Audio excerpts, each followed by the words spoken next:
नमस्कार सर्वांना, श्री स्वामी समर्थ। घराच्या या दिशेला लावा मनी प्लांट, तेव्हाच मिळेल धन संपत्तीचा भरपूर लाभ।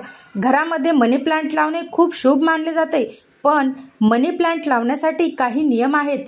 जर तुम्ही हे नियम लक्षात घेऊन मनी प्लांट लावला तर तुम्हाला संपत्ती आणि समृद्धीच्या बाबतीत देखील खूप सारे फायदे होतील। चला तर मग जाणून घेऊया की घरामध्ये मनी प्लांट कोणत्या दिशेला लावावे।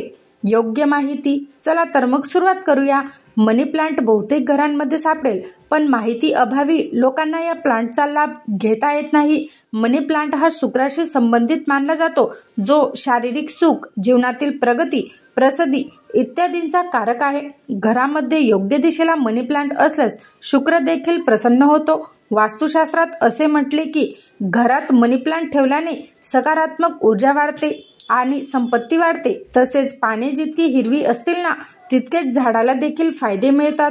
पण वास्तूमध्ये हे रोप लावण्यासाठी काही नियमही देण्यात आले आहेत। या नियमांची काळजी न घेतल्यास संपत्ती वाढण्याऐवजी आर्थिक संकटाला देखील सामोरे जावे लागू शकते।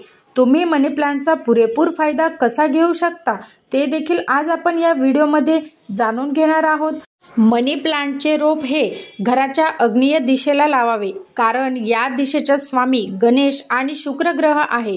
गणेश सर्व संकटे आणि अडथळे दूर करतात आणि शुक्र घरामध्ये धन, समृद्धी आणि सन्मान वाढवतात। म्हणूनच हे लक्षात ठेवा की हे रोप घराच्या आत आग्नेय दिशेला लावा, घराबाहेर लावू नका। असे केल्याने घरात पैशांची कमतरता भासत नाही आणि सर्व अडथळे देखील दूर होतात। मनी प्लांट लावताना कधीही उत्तर पूर्व दिशेच्या मध्यभागी लावू नये। ही दिशा खूप शुभ मानली जाते, परंतु या दिशेचा स्वामी गुरु आहे आणि मनी प्लांट शुक्राशी संबंधित आहे। गुरु आणि शुक्र यांच्यातील नकारात्मक संबंधांमुळे घराच्या या दिशेला लावलेल्या मनी प्लांटला आर्थिक समस्यांना सामोरे जावे लागते। नेहमी मनी प्लांट खरेदी करून घरी लावा, इतर ठिकाणाहून आणणे योग्य मानले जात नाही। तुम्हाला माहिती कशी वाटली मला कमेंटद्वारे नक्की कळवा। भेटूया अशाच एका नवीन व्हिडिओसोबत। तोपर्यंत श्री स्वामी समर्थ। जय जय स्वामी समर्थ।